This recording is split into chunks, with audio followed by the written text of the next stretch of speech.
Queria fazer uma pergunta para você que certamente em algum momento você talvez se identifique com ela. Você já planejou algo, planejou fazer algo, assim, tudo certinho, muito bem intencionado, bem organizadinho, se preparou para isso e tudo ao seu redor, todas as circunstâncias apontavam que aquilo era um bom plano e de repente, simplesmente, aquilo que você planejava não aconteceu. Você já passou por uma experiência assim? Eu já passei por algumas.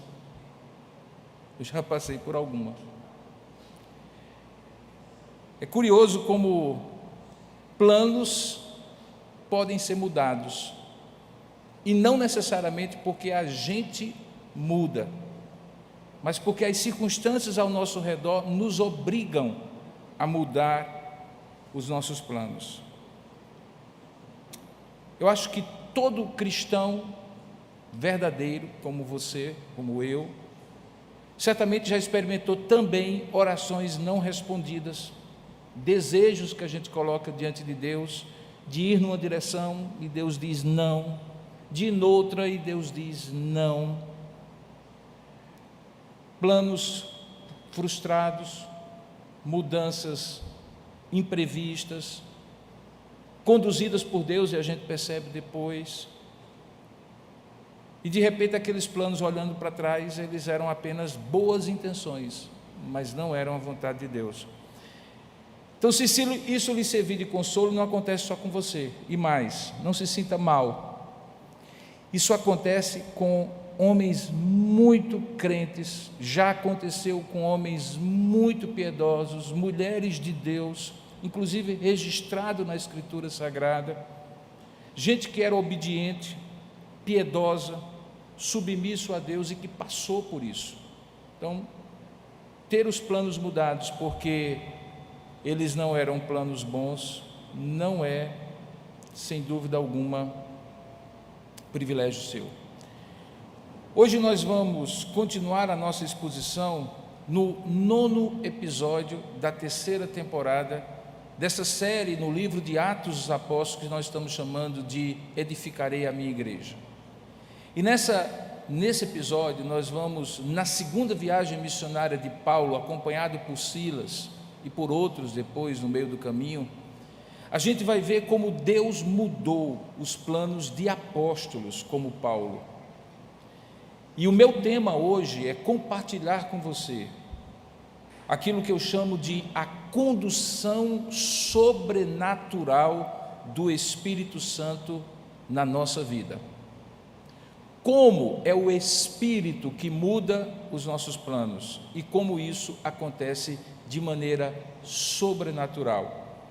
Como nós podemos aprender desse texto que se encontra em Atos capítulo 16, do verso 1 ao verso 12, e que eu lhe convido a abrir onde você estiver, seja aqui ou onde você estiver em casa, e juntos lermos, você que está aqui, se estiver sem Bíblia, acompanhando a Escritura Sagrada que está sendo projetada, ou na sua própria Bíblia, Atos dos Apóstolos, capítulo 16, do verso 1 ao verso 12.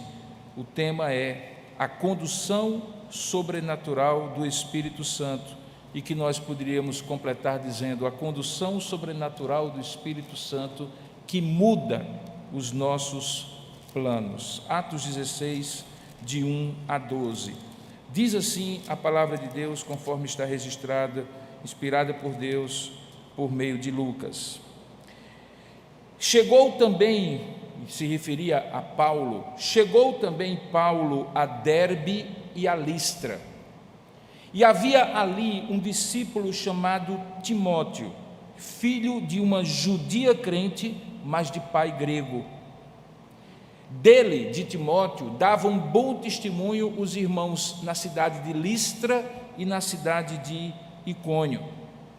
Quis Paulo que ele, Timóteo, fosse em sua companhia no restante daquela viagem, e por isso circuncidou, por causa dos judeus daqueles dois lugares e dos lugares seguintes, pois todos sabiam naquela região que o seu pai era grego.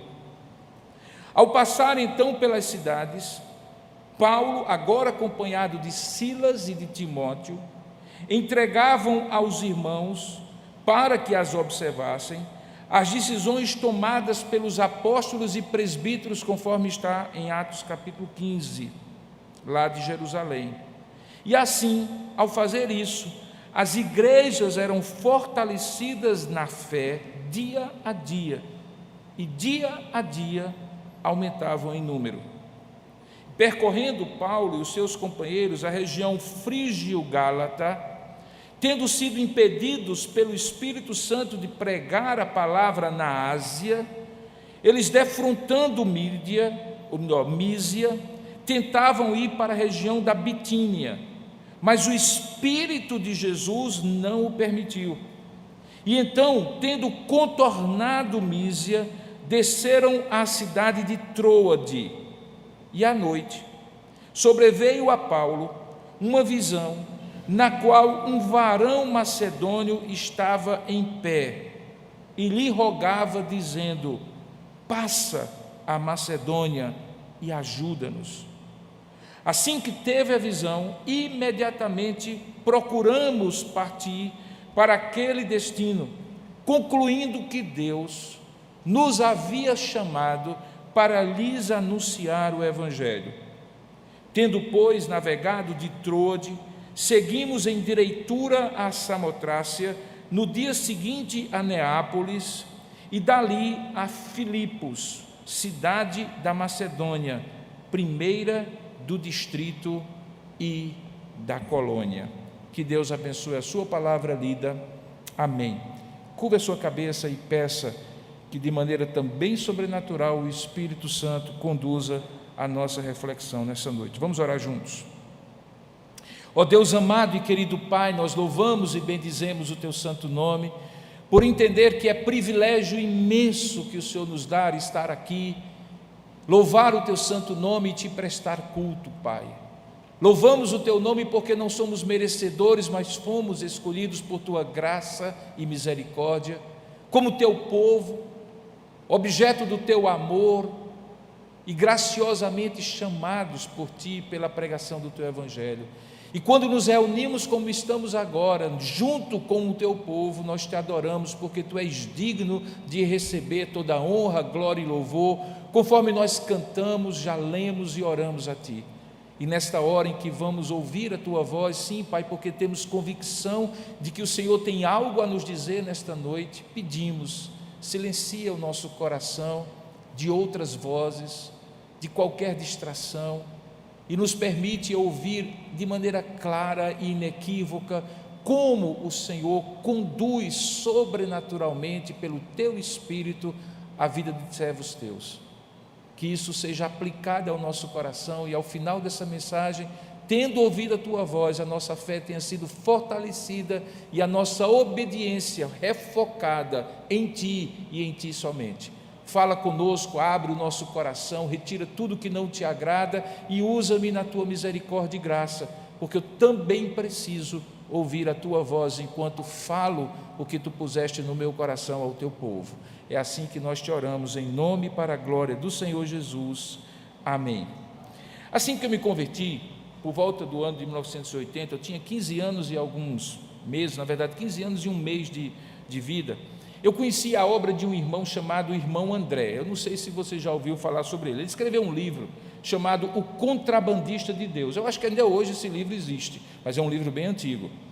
A história que me chamou a atenção, inclusive pelo título, O Contrabandista de Deus, porque obviamente aqui tem uma provocação, né? Quando a gente ouve a palavra contrabandista, a gente pensa em droga, em armas, em tráfico, coisas negativas. Como é que alguém poderia ser o contrabandista de Deus? É, na verdade, o testemunho do irmão André, que tinha um ministério bem peculiar. Na época da Guerra Fria, quando havia cortina de ferro e havia países que estavam sob a influência do bloco da União Soviética e outros do lado de cá, no ocidente da Europa, sob a influência do mundo capitalista, do mundo ocidental, havia uma linha imaginária, mas verdadeiramente de ferro, que impedia o livre trânsito das pessoas de lá para cá e daqui para lá. Eu me recordo que em 86, o Muro de Berlim, o famoso Muro de Berlim, caiu em 89, em 86 eu tive a oportunidade de receber uma bolsa de estudo e passar um tempo na Europa, na Inglaterra e depois na Europa. E eu não tive a oportunidade, apesar de ter conhecido vários países, de cruzar essa linha chamada cortina de ferro. O que o irmão André entendia é que aqueles irmãos que estavam ali, proibidos de ter a Bíblia em seu próprio idioma, de veicular a sua fé, de compartilhar e vivenciar a sua fé, poderiam e deveriam ser apoiados do lado de cá. E a maneira como ele entendeu o chamado de Deus era pegar o seu Fusquinha, sim, era um Fusquinha, um Volkswagen, encher o porta-mala de Bíblias e, de fato, contrabandear Bíblias para o outro lado da cortina de ferro. Não era permitido fazer isso. Então ele enchia o carro e atravessava, às vezes em Berlim e outros pontos, para distribuir Bíblias a irmãos que nos subterrâneos da sociedade daqueles países eram crentes em Jesus Cristo. A história é interessantíssima porque conta relatos assim incríveis de como Deus cegava, literalmente, é esse o termo que tem lá no texto, no livro, a visão dos guardas de fronteira, para que, mesmo existindo caixas ali no porta-mala, e o porta-mala do Fusca, quem já teve sabe, não é essa coisa toda, de grande, nos bancos atrás, eles não conseguiam ver as Bíblias, e as Bíblias chegavam às pessoas ali. Aquilo me empolgou, irmãos, aquilo me trouxe assim, puxa vida, que coisa cheia de aventura, para um adolescente convertido novo, e que ainda via essa possibilidade. Eu disse, eu acho que eu quero fazer isso. Eu vou ser um contrabandista na missão do irmão André. Em algum momento da minha vida, eu pensei que eu deveria ir, inclusive, para a Letônia. A Letônia é um daqueles países pequenininhos da região do Mar Báltico, e eu disse assim, rapaz, aquele lugar precisa do Evangelho. Naquela época ainda estava bastante restrito o Evangelho ali, e eu disse assim, eu vou aprender leto, e comprei uma Bíblia em leto. Leto é a linguagem dos letões, ou dos letônios, né? E descobri que tinha uma colônia no interior de São Paulo chamada Nova Odessa, que é formada, uma cidade, por descendentes dos letos. E descobri que eu tinha uma professora que era do Instituto Bíblico Betel Brasileiro, onde eu estava fazendo o Instituto Bíblico, que era descendente desse povo. E aí eu disse, pronto, tudo indica, vou ser missionário, vou contrabandear Bíblias para a Letônia, igualzinho ao irmão André. Bom, eu não preciso dizer para você que era um desejo juvenil, muito bem intencionado, mas não tinha nada, absolutamente nada a ver com o propósito que Deus tinha para mim naquela época. Talvez até ainda tenha, mas até agora não.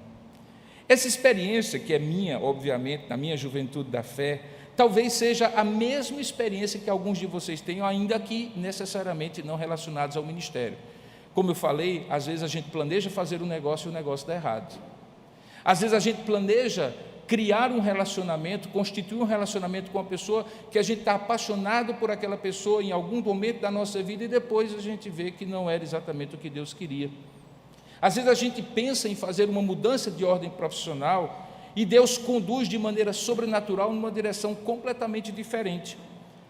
Às vezes isso causa revolta, tristeza, indagação, a gente fica confuso, mas algumas outras vezes há lições preciosas que nós podemos aprender e devemos aprender a partir da Escritura Sagrada. Se você olhar direitinho nesse texto, você vai ver que até o apóstolo Paulo passou por essa experiência. Pelo menos em dois momentos do texto que você leu, há duas expressões fortíssimas. Uma mais forte, quando diz que o Espírito Santo impediu que eles fossem numa direção para pregar a palavra de Deus, uma coisa absolutamente paradoxal. Se eles estavam ali para fazer isso, como é que agora o Espírito Santo estaria impedindo que eles fizessem aquilo para o qual Deus havia chamado? E no outro momento diz que quando eles também foram numa outra região, daqui a pouco a gente vai ter os detalhes, o Espírito Santo não permitiu, o Espírito de Jesus não permitiu que eles fossem naquela direção.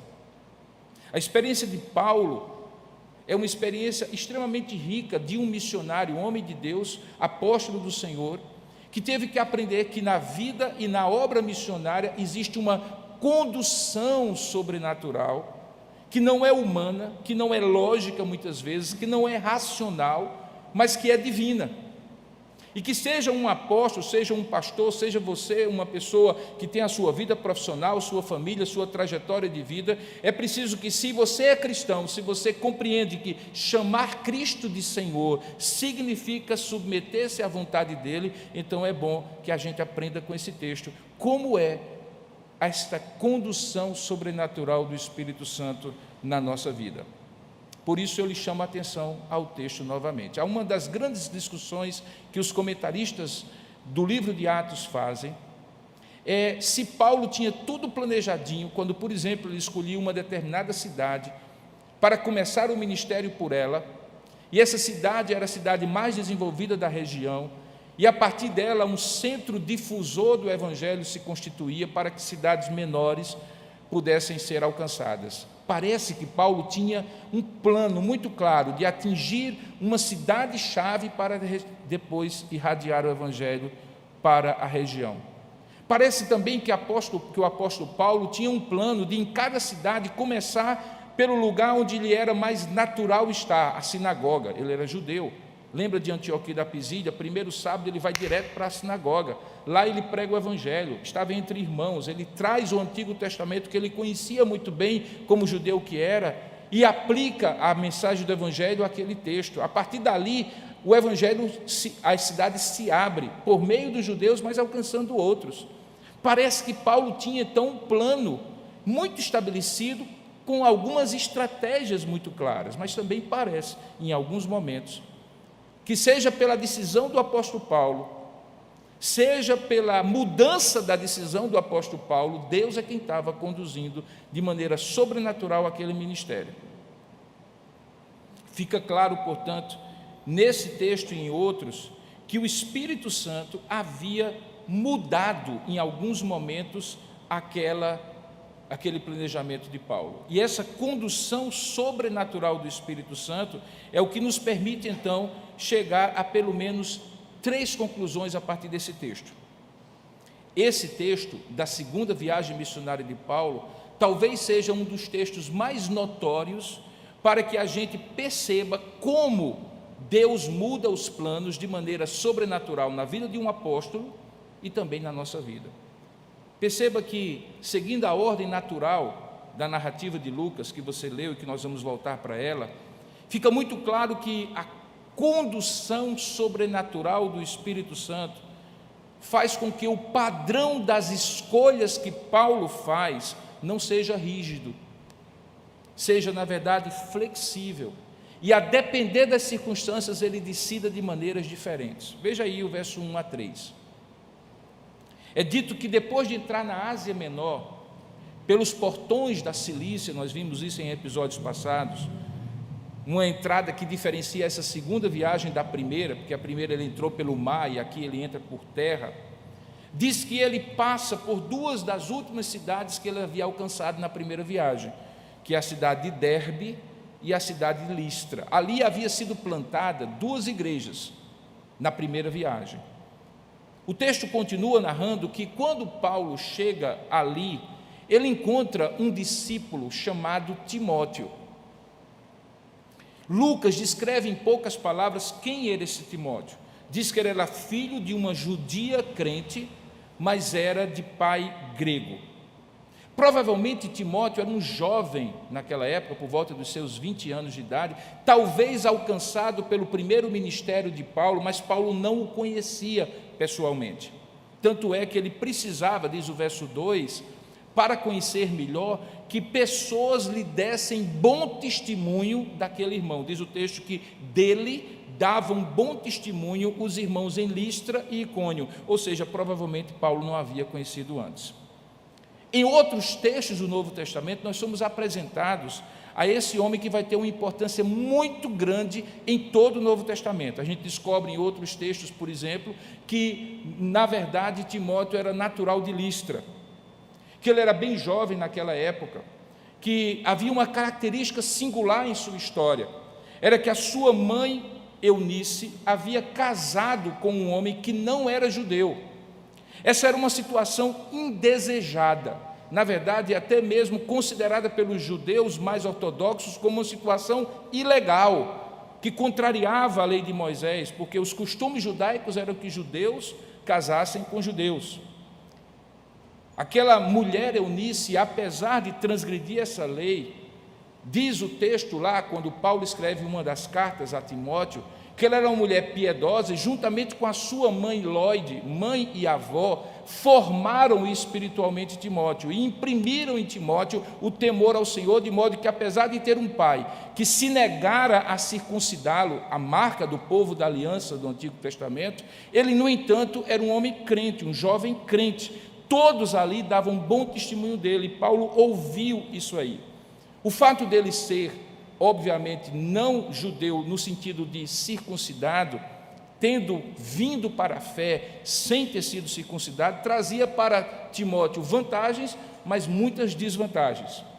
Por exemplo, uma das desvantagens era que, se Paulo quisesse, como depois ele quis, levá-lo consigo, quando ele fosse para a sinagoga, Timóteo não podia ficar no lugar dos judeus, ele tinha que ficar no átrio separado, chamado um átrio dos gentios. Se você vai para uma sinagoga ainda hoje, há um lugar onde só os judeus ficam, homens, há um lugar onde só as judias mulheres ficam, e há um lugar onde você, que é gentil, pode participar do serviço em grande parte, mas não naquele lugar específico. Se você vai, por exemplo, a Israel e você encontra no Muro da Lamentação uma divisão, você vai descobrir que do lado esquerdo é os homens, do lado direito é as mulheres, e os gentios, quando frequentam alguma sinagoga em algum lugar de Israel, normalmente tem um lugar separado. Ora, Paulo tinha como uma das suas estratégias começar a evangelização na sinagoga, traria consigo um jovem Timóteo, não era circuncidado. Diz o texto que todos naquela região conheciam que o pai dele era grego. A vantagem de ter um jovem cheio de vida, que dava um bom testemunho como companheiro de viagem, era desfeita, era tirada essa vantagem pela desvantagem que era ele não ser judeu. O que Paulo faz, diz o texto, que ele, imediatamente, para evitar uma afronta aos judeus que ele haveria de querer alcançar na viagem, ele circuncida Timóteo. Irmãos, isso parece um detalhe de só menos importância, mas não é. Há comentaristas dizem que Paulo errou ao fazer isso. Poucos, mas alguns dizem. Mas a grande maioria diz que Paulo não errou, mas ele tomou uma decisão heterodoxa, diferente daquilo que ele normalmente faria. Lembra que quando ele foi para o concílio de Jerusalém, ele levou consigo um homem chamado Tito, que vem a ser também companheiro de ministério dele, e era um homem circunciso, não era judeu. E ele usa Tito no concílio de Jerusalém como um exemplo de que alguém poderia chegar à fé sem precisar fazer um pit stop no judaísmo. Agora, paradoxalmente, ele pega e circuncida Timóteo para ir como companheiro dele. Parece uma contradição. Mais do que isso, preste bem atenção, Paulo repreende em alguns momentos um apóstolo como Pedro por ter uma tibieza, uma dúvida, uma certa ambiguidade no compromisso de dizer claramente que só a graça salvava e que, portanto, a circuncisão não era necessária. Diz o texto lá em Gálatas que Paulo confrontou em algum momento, face a face, o apóstolo Pedro, porque em dado momento, antes que os judeus chegassem, Pedro sentava à mesa e comungava da refeição com gentios. Mas quando os judeus chegavam, ele meio que dava um migué e não estava mais à mesa. E Paulo confronta e diz: isso aqui é dissimulação. Como então entender agora que Paulo, de maneira tão simples, Lucas diz de maneira lacônica que ele foi lá e circuncidou para evitar dificuldades com os judeus? Mais ainda, veja que algumas coisas novas começam a acontecer. Mesmo tendo de maneira prática decidido isso, a própria decisão de Paulo de escolher Timóteo é uma decisão diferente. Diz o texto que Paulo quis que ele fosse com ele. Era uma vontade do apóstolo, era uma decisão do apóstolo. Ele não consultou Silas, ele não consultou os irmãos de Jerusalém, ele não fez um concílio, Diferentemente de outros lugares, ele não consultou a assembleia. Lembra que aquelas igrejas tinham escolhido presbíteros na primeira viagem, no final da primeira viagem. Portanto, aquelas igrejas sabiam e podiam manifestar a vontade delas, como nós manifestamos quando nos reunimos como assembleia. Mais do que isso, não diz no texto, em nenhum momento, que o Espírito Santo, semelhantemente a Atos capítulo 13, verso 3, diz assim: separai-me agora, Timóteo, para ir com vocês. Tem algumas coisas diferentes aqui. A igreja não é ouvida, o concílio não se manifesta, Deus não fala de maneira claramente para Paulo: separai-me, Timóteo, como havia falado para a igreja: separai-me, Paulo e Barnabé, em Atos 13. Isso tudo me leva então a pensar o seguinte: esse terceiro companheiro de Paulo, junto com Silas, nessa viagem, foi resultado de uma escolha diferente em termos de processo que aquele apóstolo tinha que tomar. Paulo aqui conhece Timóteo, toma conhecimento de sua situação familiar mista, que complicava a coisa, mas também toma conhecimento do bom testemunho que ele tinha por parte dos irmãos, e a partir de sua vontade explícita, o texto, como eu falei, diz: quis Paulo que ele fosse em sua companhia. A partir dessa vontade explícita de Paulo, tomada a decisão exclusivamente por ele toma a decisão de circuncidar, toma Timóteo nas mãos e vai torná-lo companheiro dele. Sabe, irmão, se parássemos agora e nós tirássemos essa parte da Bíblia, fizéssemos uma impressão, distribuíssemos cópias aqui e não conhecêssemos nada da história do Novo Testamento, eu fizesse uma pergunta para vocês, possivelmente a resposta seria unânime. Aqui nesse processo, quem está decidindo o quê?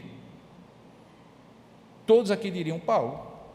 Paulo quis, Paulo escolheu, Paulo fez, Paulo circuncidou o rapaz, Paulo levou ele consigo. É Paulo que está no controle, é Paulo quem está decidindo, é Paulo que está aqui liderando a sua equipe, como qualquer líder que decide as coisas numa determinada direção. Mas quando a gente conhece todo o restante da Bíblia, a gente descobre, a partir desse texto e em outros, que apesar do Espírito Santo, apesar de Deus sequer ter sido mencionado aqui, apesar de outros não terem participado do processo de escolha de Timóteo, no entanto, todo o restante do livro de Atos, todo o Novo Testamento, toda a Escritura Sagrada, demonstram cabalmente que era o Espírito Santo que estava conduzindo a viagem, a decisão de Paulo naquela viagem. Por que isso, irmãos? Porque Timóteo se torna, preste bem atenção, o nome mais citado em todo o Novo Testamento, depois do nome de Jesus, de Pedro e de Paulo. Nenhum apóstolo, mesmo um outro apóstolo, é mencionado tantas vezes no Novo Testamento como Timóteo. Mas aquela escolha foi tão acertada que Timóteo vem a ser, anos depois, o pastor substituto, o sucessor do pastorado da igreja de Éfeso, onde Paulo haveria de pastorear, depois dessas viagens aqui. Mas nenhum outro homem em todo o Novo Testamento recebeu 2 cartas pastorais diretas do apóstolo Paulo, quando no final do seu ministério, um pastor já velho, experiente, resolve dar conselhos a um jovem pastor. E quem é esse jovem pastor a quem Paulo dedica uma atenção tão especial e tão específica? Timóteo. E mais, nos próximos episódios você verá que, junto com Silas, Timóteo assume um papel fundamental nessa viagem, a ponto de, em alguns momentos, irmãos, Paulo ir pregar numa região e Timóteo e Silas ir pregar noutra, dividindo a equipe pastoral para atingir 2 lugares diferentes. Uma confiança que Deus dá a Paulo de confiar o ministério a Silas e a Timóteo, um rapaz de 20 anos talvez. Portanto, qual é a conclusão e o que é que eu deduzo disso? É que nem sempre o Espírito Santo dirá: separai-me, para que Paulo decida, para que as decisões de Paulo decidam, para que sejam tomadas, nem as dele, nem as minhas, nem as suas.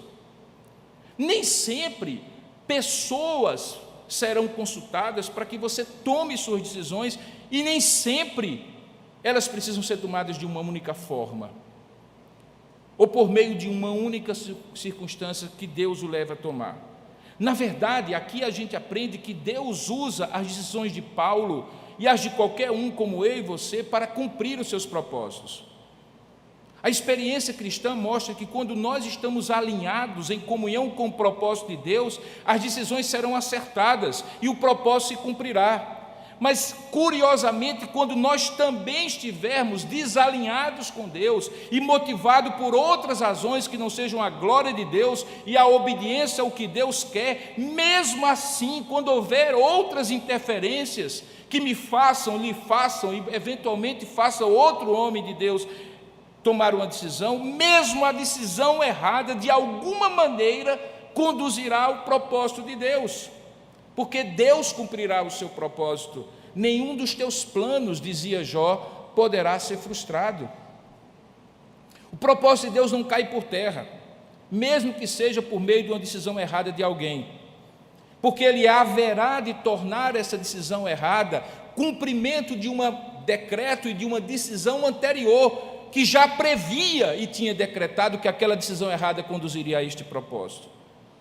Muitas vezes Ele faz isso para ensinar a cada um de nós por meio daquela decisão errada, para nos humilhar, para quebrantar o nosso coração, para nos ensinar a depender mais dEle.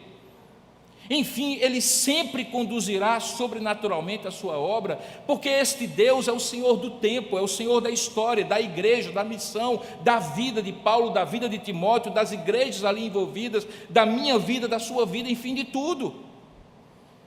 Paulo aprende, e eu aprendo com Paulo, que eu não preciso sempre que o Espírito Santo me diga: separai-me agora, Paulo e Barnabé.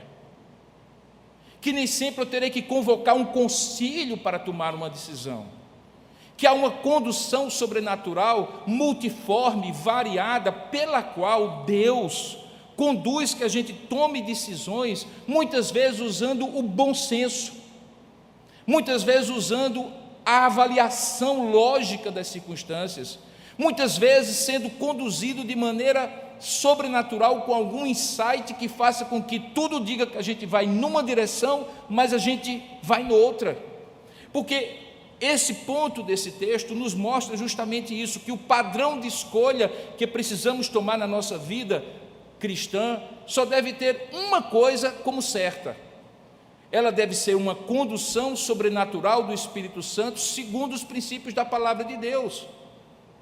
Mas a forma, o modus operandi, as circunstâncias, pode ser em cada uma delas diferente do que decidimos antes. É como nós dizemos que Deus é imutável em sua essência, mas Ele não é imóvel. O propósito de Deus também não muda, mas ele se cumpre de formas diferentes. Quando as decisões se baseiam em princípios, apesar disso, elas são frequentemente tomadas de forma diferente. Nós aprendemos então que a condução sobrenatural desse texto faz com que Paulo mude a maneira dele decidir. Imagine que nesse momento ele, se fosse rígido, fosse decidir da maneira como inicialmente Deus o fez decidir a igreja de Antioquia ao dizer: separai-me, Paulo e Barnabé. Ou imagine que agora Paulo dissesse assim: ok, esse jovem tem um grande chamado e um bom testemunho, mas eu vou convocar a assembleia da igreja para que ela se manifeste com o seu voto, como fez com a eleição dos presbíteros, para decidir se esse rapaz vai ser missionário ou não. Paulo poderia fazer isso? Sim. O Espírito Santo poderia ter dito: separai-me separai-me Timóteo, como disse separai-me Barnabé e Paulo? Sim. Mas esse texto nos mostra que quando Paulo diz quis Paulo, quando Lucas registra quis Paulo levá-lo consigo em sua companhia, Deus estava usando a vontade humana de Paulo para cumprir o propósito que ele tinha na vida de Timóteo, na vida de Paulo, na vida das igrejas assim. Por que isso? Porque quem conduz é o Espírito Santo, não é a vontade humana. Quem conduz não são cânones humanos, regrinhas quadradinhas, sempre da mesma maneira e da mesma forma. Nós temos princípios, como veremos, e esses princípios se aplicam de maneira correta e específica para cada circunstância. Segunda coisa que fica muito claro, a condução sobrenatural do Espírito Santo. É quando, diferentemente do que eu falei agora, a condução sobrenatural do Espírito Santo se revela em simplesmente manter o que foi planejado. Veja agora o verso 4 e 5. É dito o seguinte, no verso 4: ao passar pelas cidades, entregavam aos irmãos as decisões tomadas pelos apóstolos e presbíteros de Jerusalém com um propósito, para que as observassem. O concílio tinha se reunido em Atos 15, eles foram enviados para aquela região da Ásia Menor, para confirmar a igreja, traziam debaixo do braço o edito, a conclusão, a decisão do concílio, e em cada igreja eles liam aquela decisão e comunicavam qual tinha sido a decisão. Este era o plano original, e Paulo manteve o plano original, mesmo incluindo de maneira heterodoxa Timóteo na equipe. O que é que diz o texto no versículo 5? Que por conta dele manter o plano original, as igrejas eram fortalecidas na fé, no conhecimento da verdadeira doutrina, na apreensão do conhecimento de Deus e na vivência com Deus, e dia a dia aumentavam em número. Sabe, irmãos, esse era exatamente o plano original da igreja. Lembre que Paulo estava mantendo esse plano conforme havia sido planejado. Aquilo era uma viagem de confirmação pós-concílio de Jerusalém, para trazer um alinhamento doutrinário, para trazer paz, para trazer comunhão entre a igreja mãe em Jerusalém e as igrejas que tinham sido fundadas. E Paulo vai seguindo nessa linha, cumprindo o plano estabelecido. E a maior prova de que Deus estava abençoando ele manter o plano conforme havia planejado, é que há um desenvolvimento, uma bênção qualitativa. Veja, diz o texto, as igrejas eram fortalecidas na fé, se aprofundavam no conhecimento de Deus, mas também era uma bênção quantitativa. Veja que diz, e dia a dia essas igrejas aumentavam em número, conforme era esperado. E por que era esperado? Porque era uma viagem de confirmação da fé, para fortalecer a igreja e permitir que essa igreja continuasse crescendo. Como eu costumo dizer, fazer mais do mesmo, quando mesmo hoje ou depois, é cumprir a vontade de Deus, também é uma condução sobrenatural do Espírito Santo. Eu não tenho que inventar moda. O que deu certo ontem pode ser o que vai dar certo hoje.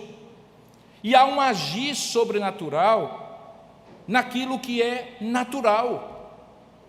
Há uma ação divina nas coisas ordinárias da vida, irmãos. Há uma ação divina nas coisas corriqueiras, cotidianas, feitas no reino de Deus. Quando elas estão baseadas em princípios, mantenha o plano. Só mude se Deus conduzir sobrenaturalmente noutra direção. Mas se o certo, a segunda palavra é ir nessa direção, e esse era o plano que Deus colocou para você, siga este plano, porque Deus estará conduzindo sobrenaturalmente. Como eu costumo dizer, rotinas, hábitos espirituais, tradições espirituais, se forem instruídas por Deus, se não forem criação de homens, não são meras repetições vazias e destituídas de valor.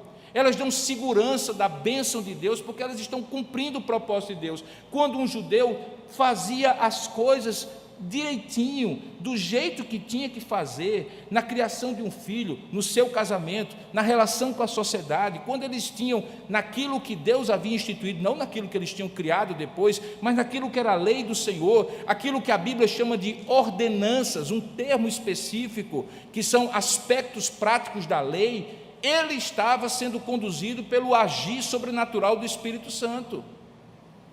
Não é só o extraordinário, o inventivo, a novidade que faz com que a gente perceba o Espírito Santo.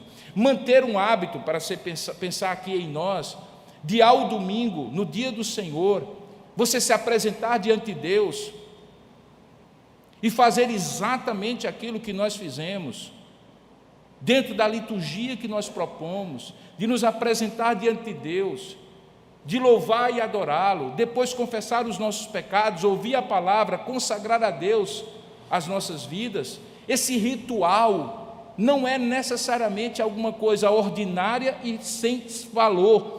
É no ordinário que Deus age sobrenaturalmente, conduzindo a nossa vida. Por isso que Paulo mantém o plano. Então, quando no ponto anterior, quando eu enfatizei a decisão diferente de Paulo na escolha de Timóteo, pode ser que tenha ficado na sua mente alguma dúvida, se não existe algo objetivo que ancore a sua vida, e que essa condução sobrenatural do Espírito Santo é deixar o Espírito lhe levar. Não, quando eu estava preparando esse sermão, que está escrito aqui na minha frente, eu estava em oração e crendo, estudando de maneira diligente para que o Espírito conduzisse a interpretação do texto e me permitisse registrar aquilo que Deus quer que Deus fale ao seu coração. E isso é condução sobrenatural do Espírito Santo. Eu não posso fechar e dizer assim: vamos ver o que o Espírito vai dizer agora. Fala aí, irmão, por favor. Fala aí alguma coisa, porque hoje o culto vai ser diferente. A gente vai começar celebrando a Santa Ceia. E vamos fazer o seguinte: eu vou ficar de costas para vocês e vocês vão ficar aqui de frente. E a gente vai fazer o seguinte: ao invés de vinho, a gente vai fazer Coca-Cola, porque a gente quer ser contemporâneo. Não, irmãos, isso não é condução sobrenatural. Isso é falta de ordem e de decência, falta de ordenamento baseado em princípios. Quando nós adoramos primeiro e confessamos o pecado depois, é porque existe uma lógica por trás disso. Quando nós quebrantamos o nosso coração, nos preparando para ouvir a palavra de Deus, é porque existe uma ordem de Deus, um princípio litúrgico por trás disso. Então, quando Paulo mantém o plano, e de acordo com aquilo que ele havia estabelecido e Deus tinha colocado no seu coração de fazer uma viagem de confirmação, ele mantém o plano de confirmar a igreja. E o que é que Deus faz? Deus confirma o plano dele, como diz o Salmo 90, confirma, Senhor, a obra das nossas mãos. E Deus então põe a mão dele sobre a mão de Paulo e faz as igrejas se fortalecerem na fé e crescerem, porque a condução sobrenatural do Espírito Santo também acontece quando a gente mantém o curso de ação planejado conforme estava desde o início. Quando você olha a maneira como Deus conduz a sua obra, é preciso a gente entender que sobrenatural, portanto, não é a gente deixar que o Deus me disse agora, Deus me disse depois, não, Deus falou meu coração para lhe dizer, meu irmão, não, porque Deus me deu essa revelação, Deus me deu essa visão, Deus me deu esse sonho, é que isso é sobrenatural. Há uma sobrenaturalidade em homens pecadores e mulheres pecadoras como você, uma vez revestidos do poder de Deus e da graça de Deus, sermos conduzidos diariamente pelo Senhor. A rotina, o hábito, o uso diligente dos meios de graça, o conhecimento da palavra, uma vida de piedade e de oração, um compromisso em dar glória a Deus em todas as áreas da vida, são meios pelos quais Deus age de maneira sobrenatural na nossa vida. Até quando estudamos a doutrina da providência, nós chamamos de providência ordinária aquilo que costumeiramente Deus faz, quando provê nossas necessidades, quando protege a nossa vida e quando direciona a nossa existência e nossas decisões. Mas a mesma palavra providência é usada quando é dito que ela é uma providência especial ou extraordinária, que alguns teólogos chamam de milagre. Se teologicamente não é correto dizer que a cada dia Deus está fazendo milagre, mas é correto dizer que a cada dia Deus está agindo de maneira sobrenatural no ordinário da nossa vida. Você vai lá, acorda cedo, mais do que todo mundo, trabalha diligente, ganha o pão com o suor do seu rosto, compra, é prudente, é previdente, usa bem o seu dinheiro, administra bem seus recursos, não lhe falta o pão sobre a mesa. Quem é que está fazendo isso, irmãos? É você, mas é Deus por seu intermédio, usando os meios ordinários para sustentar a sua vida. E quando isso que você fizer não for suficiente, por circunstâncias que você não controla, Deus, pela sua graça, agirá de maneira miraculosa, lhe dando além daquilo que você pede, espera e suplica ao Senhor. E aí sim, é uma condução sobrenatural extraordinária.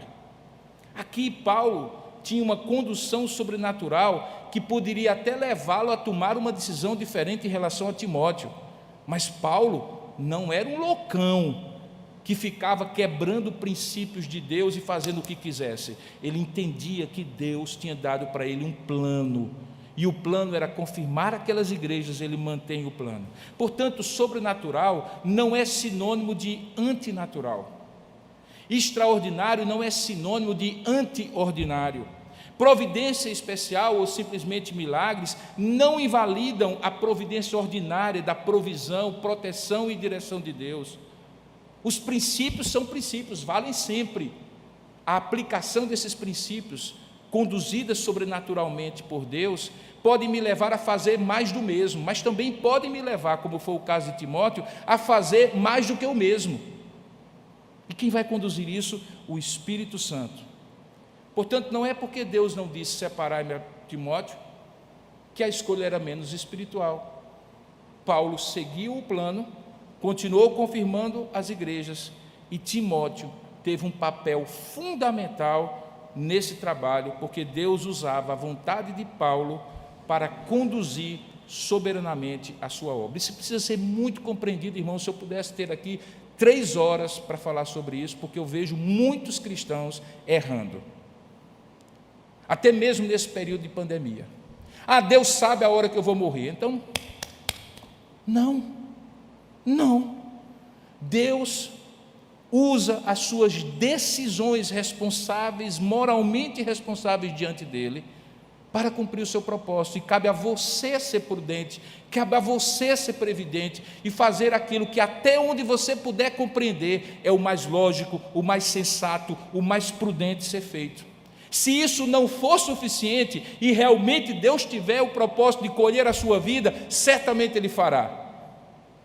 Mas também Ele usará as suas decisões morais e responsáveis para cumprir o seu propósito, porque Deus usa as causas finais e as causas intermediárias de todas as coisas para cumprir o seu propósito. A soberania de Deus não invalida a responsabilidade humana. Paulo mantinha o seu curso da história, naquilo que ele havia planejado, até que Deus mudasse. Porque quando ele tinha planejado, ele tinha colocado diante de Deus, tinha proposto que Deus fizesse a sua parte, e Deus tinha uma parte fundamental. Ele conduzia, Paulo era conduzido por ele. Em terceiro e último lugar, essa condução sobrenatural do Espírito Santo nesse texto acontece aí sim, de maneira muito peculiar, quando os planos de Paulo são impedidos ou mudados, como eu falei no início. Veja agora o verso 6 a 8. No verso 6 a 8 diz assim, que percorrendo a região frígio-gálata, tendo sido impedidos pelo Espírito Santo de pregar a palavra na Ásia, defrontando Mísia, tentavam ir para a Bitínia, mas o Espírito de Jesus não o permitiu. E tendo contornado Mísia, desceram a Troade. Paulo estava na parte meridional da Ásia Menor, que hoje é a Turquia. Naquela região havia a Frígia e a Galácia. O lugar para onde eles tinham ido na primeira viagem, lá tinham plantado 4 igrejas, Antioquia da Pisídia, Icônio, Listra e Derbe. Na segunda viagem missionária, ele volta para essa região para confirmar aquela fé dos irmãos. Então, quando diz o texto que ele estava percorrendo ou atravessando aquela região frígio-gálata, de alguma maneira, Silas, ele e Timóteo pensaram, planejaram que seria interessante eles continuarem aquela obra na região da Ásia. Eles até tinham um foco, eles queriam subir para onde estaria o Mar Negro hoje, na região de Ponto e Bitínia, mais ao norte da atual Turquia.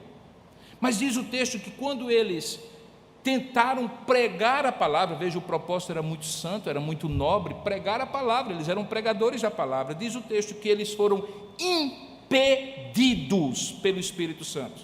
A palavra coitenteza aqui significa que eles foram proibidos, interditados, vedados, uma placa grande, proibido ultrapassar, aqui não. Como assim? O Senhor nos chamou assim? O Senhor nos chamou para pregar. A gente está querendo pregar, está querendo ir ali para pregar. A gente pregou aqui, igrejas foram plantadas, agora é hora de pregar lá. Não é isso, Senhor? Não é isso para isso que a gente foi chamado? Não quero isso. Ok, Senhor. Aí depois eles dizem o quê? Talvez, tudo bem. Talvez Ele não quer que a gente queira que a gente vá para lá. Talvez Ele queira que a gente vá para aquele outro lugar. E aí eles tentam ir para aquele outro lugar. E o texto diz no versículo 7, que quando eles tentam ir para a Mísia e a Betínia, novamente é dito, o Espírito de Jesus não o permitiu. A palavra não é tão forte como proibir, mas simplesmente Deus disse, não conte comigo para isso.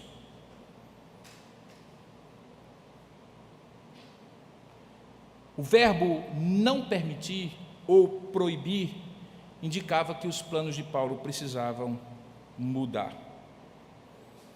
De maneira incisiva, cabal ou de maneira simplesmente mais suave, o que Deus estava dizendo, por meio das circunstâncias, era muito simples. Paulo, aqui não. Mas como, Senhor? Por que Deus faria isso? A resposta está no verso 8, irmãos, e o contexto nos ajuda. Diz que quando eles, enfim, desistem de tentar algo que Deus não queria, ou seja, de ir contra a vontade de Deus, porque Deus não queria, ficou muito claro, eles contornam a região da Mísia e acabam numa cidade de Troade.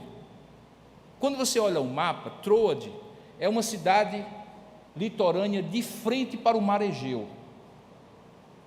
Eles estavam dentro do continente, pensando em alcançar cidades dentro do continente. Deus faz com que eles arrodeiem e chegam numa cidade litorânea chamada Troade.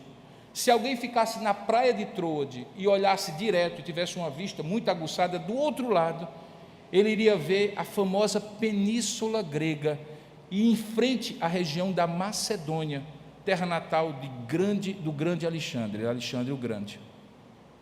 Deus tirou a vista de Paulo e seus companheiros do interior da Ásia, levou-os a Troade, porque ele tinha um propósito. Quando acontece ali, se percebe que Deus estava tirando o olhar, literalmente, irmãos. Quando você olha no mapa, Paulo está olhando para cá. Deus diz não. Aí Paulo diz, então talvez não seja para cá que eu tenho que pregar, talvez seja para cá. E Deus diz, não. Bom, Senhor, e agora? Deus vai conduzindo, eles rodeiam essa região, e Deus diz assim, olhem para cá. Chegam em Troade, olham para cá. Mas, Senhor, só tem mar. Só tem mar. Ali tinha gente, aqui tem mar. O que eles não viram a princípio era que depois do mar Egeu havia a Grécia, a Macedônia. E diz o texto que quando eles estavam numa determinada noite, já em Troade, à noite, veja aí o verso, sobreveio a Paulo uma visão, na qual um varão vestido de roupas macedônias, por isso Paulo entendeu que ele era da Macedônia, mas mais ainda pelo que ele falou, dizia assim, rogava, clamava, pedia ajuda, dizendo, passa a Macedônia e ajuda-nos. Agora ele entendeu. Agora ele entendeu. Não é que Deus estava proibindo de pregar mais a palavra. Deus estava mudando o plano de Paulo e conduzindo Paulo para um lugar que ele, preste bem atenção, jamais poderia imaginar que alcançaria. Porque do outro lado do mar Egeu é a Grécia. Grécia é a Europa. Europa era um novo continente, uma nova frente missionária. Paulo tinha saído de Antioquia da Síria para confirmar a igreja. Ele estava querendo aproveitar ali, já que estava na Ásia, para pregar o evangelho em outras cidades. Ele não podia nunca imaginar que Deus estaria na segunda viagem missionária dele abrindo um campo completamente novo. Na cidade de Filipos vai surgir a primeira igreja cristã na Europa, irmãos. E Deus não tinha dito isso para Paulo em Antioquia da Síria, porque Deus nem sempre diz o plano inteiro para nós. Viver pela fé é cumprir o plano que nós sabemos que Deus já deu para nós.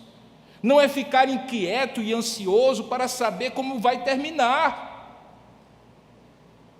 Não é ir logo para o último capítulo do livro e perguntar, não, senhor, espera aí, eu até leio depois. Recentemente uma pessoa disse assim, pastor, minha ansiedade é tão grande que quando eu começo a ler um livro, eu vou logo para o último capítulo. Depois que eu sei como vai terminar, eu então fico tranquila para começar a ler o restante. Eu digo, meu amigo, aí é ansiedade mesmo, viu? Aí é ansiedade mesmo. Mas que graça tem se você já sabe o final? O bom é o caminho, o bom é a aventura, o inesperado, é você dizer assim, puxa vida, olha como a história mudou. O bom com Deus não é saber como vai ser o final da história, é como Ele vai lhe conduzir em toda a história. Andar pela fé é confiar que Ele muda planos, mas os planos dEle são melhores do que os meus melhores planos. Paulo dizia assim, bem intencionado, eu vou alcançar o ponto, a Bitínia, a Mísia, olha só, coisa maravilhosa, faz todo sentido, aqui eu fecho toda a Ásia, de repente a Ásia Menor aqui, a Turquia inteira vai ser evangelizada, talvez no futuro eu passe para outros lugares, mas é bom ter foco, né? É bom ter lugar aqui, olha, faz todo sentido aqui.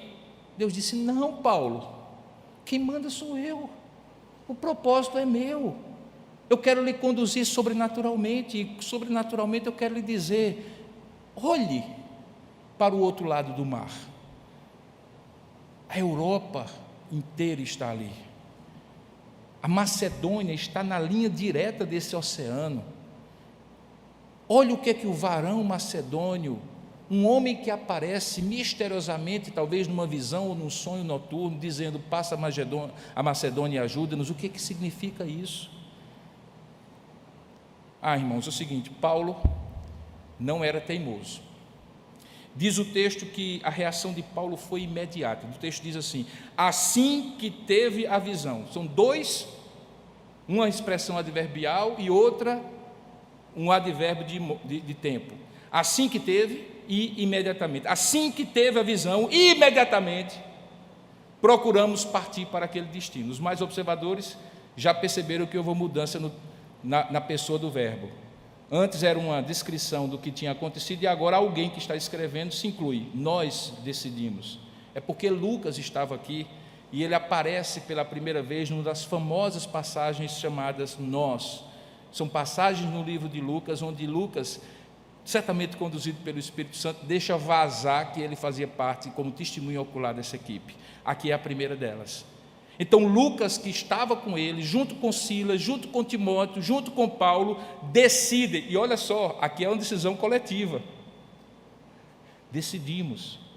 Quando foi para escolher Timóteo, quem decidiu? Paulo. Mas aqui é uma decisão coletiva. Veja que isso prova o meu primeiro ponto, que Deus usa meios diferentes de nós decidirmos para cumprir o seu propósito. Mas aqui Paulo, e esta é a ênfase desse ponto do texto, tem uma obediência irrestrita, uma obediência imediata, uma obediência completa, integral, total. Ele imediatamente, ele procura partir. O texto continua dizendo que dali ele navegou de Troade para Samotrácia, no dia seguinte a Neópolis, até chegou a Filipos, cidade da Macedônia. E olhe onde é que ele foi parar. Diz que o texto diz que Filipos, cidade da Macedônia, era a primeira do distrito e colônia. Deixa eu chamar a sua atenção para isso. Não diz primeira do distrito da colônia. Não era a capital do distrito apenas. Ela em si era uma colônia romana. A gente vai ver isso no próximo episódio. Isso implicava que Filipos era a melhor porta de entrada do Evangelho na Grécia e na Europa.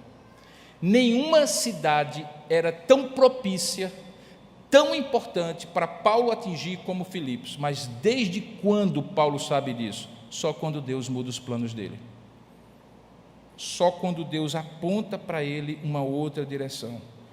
A história de como essa igreja de Filipos, que é uma das histórias mais bonitas da Bíblia, do livro de Atos, vai ser plantada usando 3 plantadores, ou 3 primeiros convertidos mais improváveis, um carcereiro, uma mulher rica da sociedade de Filipos, mercadora de púrpura, e uma jovem adivinhadora possessa de demônios. São os 3 primeiros convertidos dessa igreja. É uma das histórias mais maravilhosas do livro de Atos, de como Deus usa quem Ele quer, como Ele quer, conduzindo sobrenaturalmente a sua obra. Mas isso vai ficar para os próximos episódios, os próximos capítulos. Qual é o resumo que eu quero trazer para você até agora? Primeiro, que a condução sobrenatural do Espírito Santo muda as formas como Paulo toma as decisões, impedindo dele ser rígido e usando a vontade dele como expressão da vontade de Deus. Essa mesma condução sobrenatural do Espírito Santo confirma-se quando faz Paulo manter os planos que ele fez, os compromissos que ele assumiu com a decisão conciliar, e os impede, a ele e aos seus companheiros, de entender erroneamente aquela condução. Mas, acima de tudo, nesse texto fica claro que a condução sobrenatural do Espírito Santo trabalha contra os planos de Paulo, porque os melhores planos de Paulo não conduziriam os missionários a cumprir a vontade de Deus. E quando os nossos melhores planos não conduzem para a vontade de Deus, eles são lixo, Deus descarta. E a vontade dele, que é boa, perfeita e agradável, se sobrepõe à nossa vontade, nos surpreende e nos leva a concluir qual é a direção que a mudança estava nos levando. Eu quero fazer uma pergunta parecida com a que eu fiz no começo, para encerrar a minha mensagem. No começo eu perguntei assim: você lembra que depois que teve alguns planos, algumas decisões mudadas na sua vida, e como ninguém disse que não se lembra, eu estou concluindo que todo mundo lembra de muitas mudanças que houve nos seus planos. O que eu quero perguntar agora: e você percebeu, depois que houve as mudanças, posteriormente, que Deus não queria que fosse do jeito que você planejou? Que não tivesse acontecido do jeito que você planejou? Que depois você concluiu que não seria realmente bom como você imaginava? E que o seu bom acabou se tornando o melhor de Deus, quando Deus mudou os seus planos? Porque chegar à conclusão que Deus mudou e não tirar essa lição é conhecer somente a metade da história, porque o bom da história é que esta mudança de Paulo vai determinar alguma mudança de postura no final de Paulo, da vida de Paulo. Paulo amadurece com essa experiência. Por isso, reconhecer a condução sobrenatural do Espírito Santo, conforme a vontade de Deus, é sinal de maturidade. Eu tenho uma imagem na minha cabeça, irmãos, que é assim, uma imagem de Deus como meu pai, e eu como uma criancinha, ele me levando para o shopping. Pai nenhum passou por essa experiência aqui, os filhos de vocês são diferentes, eu tive essa experiência. E aí o menino diz assim: pai, eu quero aquilo. E você diz assim: não. Aí o menino resolve fazer um piti no shopping, cai no chão, chora, reclama e tal. E você fica com mais raiva do menino, mas mais raiva de você, por não ter capacidade de controlar naquele momento e ter ensinado o seu filho bem. Você fica envergonhado, constrangido. O nome disso é imaturidade. Quando é que você descobre que seu filho começa a ser maduro? Quando você diz não, e ele diz assim: tá certo, pai, o senhor sabe o que é melhor para mim. Essa é a diferença de crianças espirituais e de homens e mulheres maduras espiritualmente. É quando os nossos planos são mudados e nós olhamos e dizemos assim: tá certo, pai, o senhor é quem sabe. Outra imagem que vem na minha mente, quando eu penso nesse texto, é quando alguém vai tirar a carteira de motorista. Ele vai a uma autoescola, ele tem um curso teórico, e depois ele tem um treinamento de rua. Ele vai dirigir pela primeira vez um carro. Ao lado da pessoa, tem um motorista, um treinador, um professor de escola dominical. O que é que ele faz ali? ele vai relembrando a teoria que aquele aluno supostamente aprendeu e que agora precisa colocar em prática.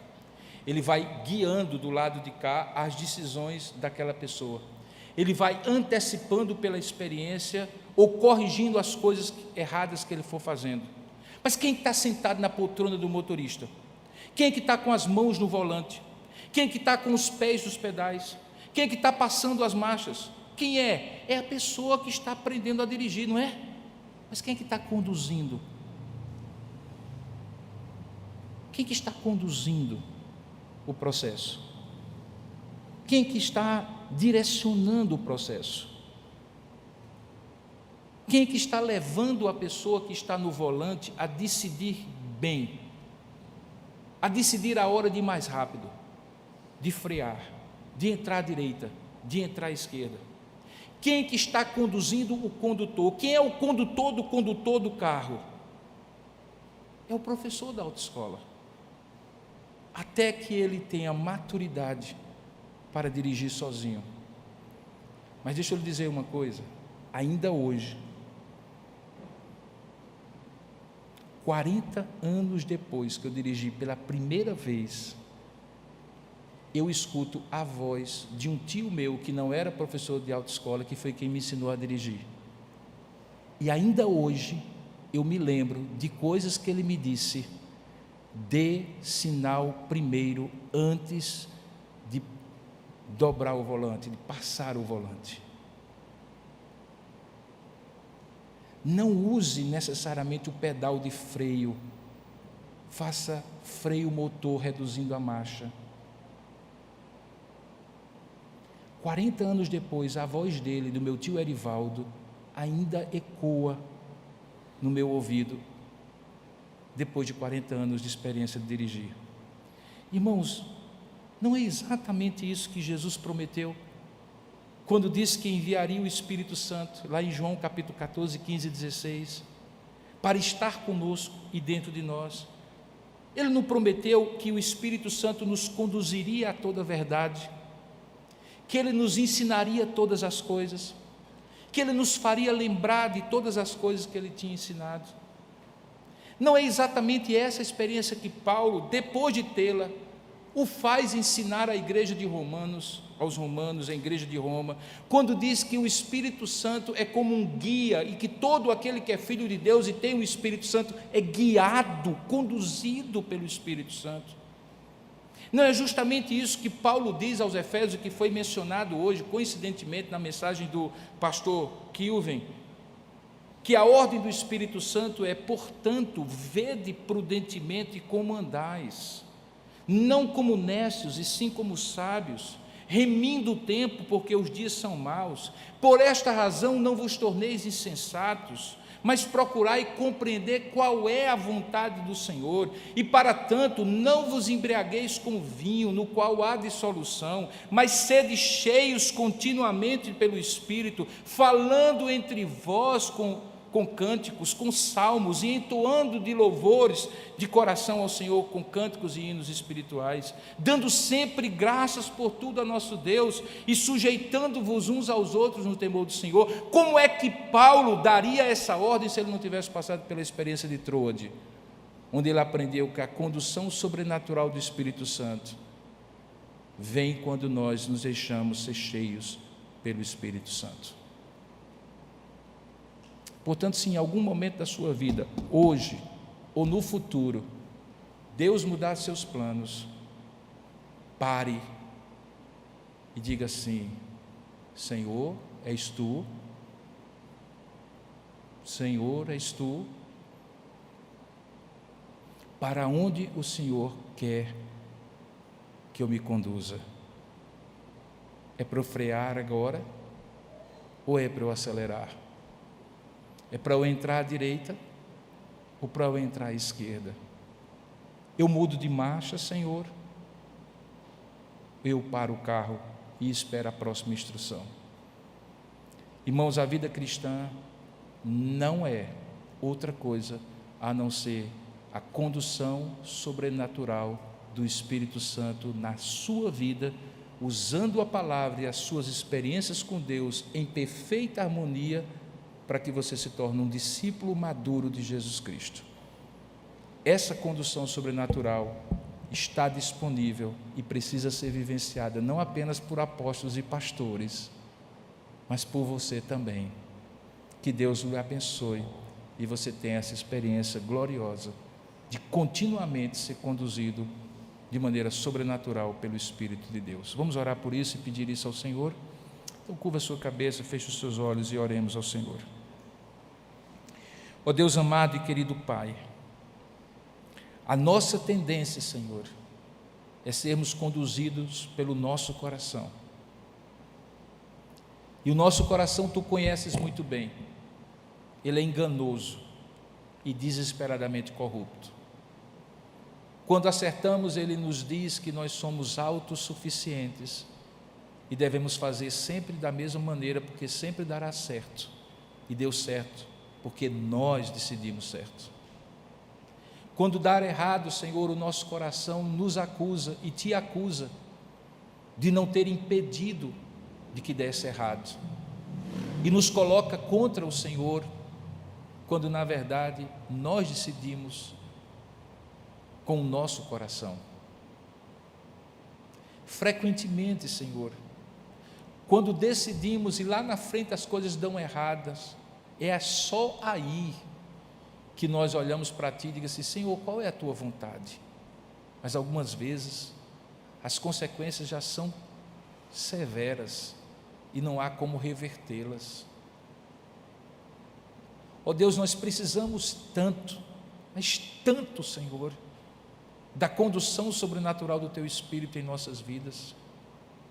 Nós reconhecemos, ó Pai, que temos a Tua palavra, é a nossa regra de fé e prática, é a lâmpada para os nossos pés, é luz para o nosso caminho. Mas sabemos que se não for o Teu Espírito que pegue essa palavra e aplique ao nosso coração, abra o nosso entendimento e nos faça compreender e aplicá-la no dia a dia da nossa vida, Senhor, que a Tua palavra continuará sendo verdade, nós continuaremos errando nas nossas decisões. Precisamos, Senhor, da condução sobrenatural do Teu Espírito. A liderança dessa igreja, os pastores e os presbíteros e os diáconos, precisam da condução sobrenatural, porque essa igreja não é nossa. Os nossos melhores planos não chegam sequer perto do Teu propósito para essa igreja. Por isso, em nome do Senhor Jesus e em nome do conselho dessa igreja, nós rogamos a Ti, conduz-nos, Senhor, de maneira sobrenatural, segundo os princípios da Tua palavra, para pastorear esse rebanho que cresce e cumprir a missão que Tu deste a essa igreja. Pai, eu sou pai, sou marido, como há outros pais e maridos, outras mulheres e esposas aqui. Nós não sabemos, ó Pai, muitas vezes como decidir as coisas em casa, como tomar as melhores decisões no casamento.